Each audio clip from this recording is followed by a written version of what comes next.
Табачная зависимость может приводить к нарушениям сна. Храпящих людей среди курильщиков очень много. Как избавиться от храпа и какая процедура поможет ощутить быстрый эффект? Надо в этом поразбираться.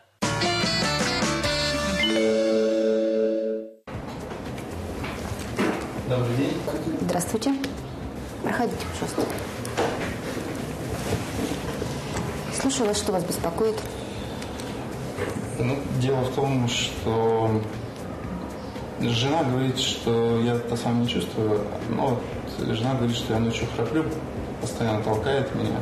Храп возникает вследствие вибраций мягких тканей гортаноглотки, когда во время сна у человека непроизвольно расслабляется мягкое небо и язычок. Ученые доказали, что хронический храп приводит к изменениям в мозгу, уменьшая количество серого вещества и значительно снижая умственные способности. Также храп может вызвать сердечно-сосудистые заболевания, бесплодие и импотенцию. Да, прошли те времена, когда ночное рычание являлось признаком богатырского здоровья. Теперь это предвестник или основной симптом многих заболеваний. К счастью, от храпа можно избавиться. Во время проведения так называемой диагностической ночи измеряются некоторые физиологические параметры.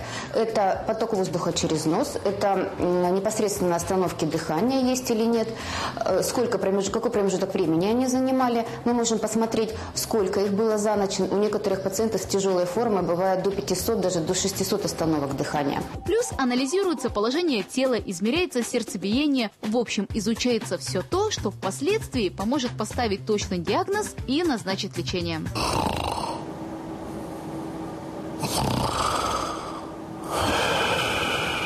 Некоторые убеждены, что диагноз можно поставить уже по звуку и даже приносят записи храпа. Однако специалисты никаких точных выводов по аудио не делают. Ну, разве что. Когда пациент с тяжелой формой, то у него ночью могут быть всхрапывания, выраженные всхрапывания, какое-то время не дышит, а потом резко выраженное всхрапывание, какое-то время дышит нормально, опять остановка дыхания, вот такая периодизация происходит. Ну а мы вернемся к диагностической ночи, а точнее утру.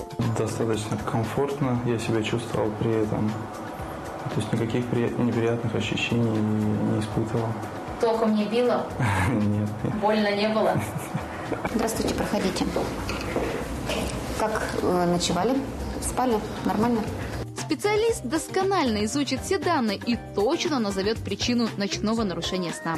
И вот обратите внимание, вы уснули где-то примерно около часа ночи, и в 1:26 уже наблюдались остановки дыхания. Если степень храпа является легкой, назначается пластическая операция или специальная зарядка. Осложненные формы поможет победить СИПАП-терапия. Масочка силиконовая одевается на нос.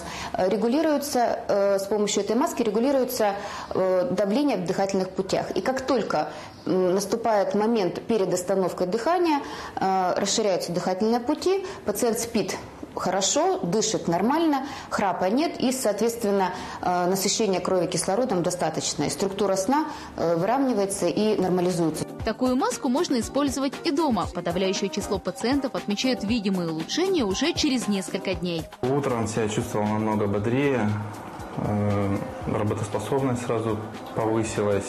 Ну и тут так уже не засыпал за рулем. Диагностическая ночь стоит порядка 3000.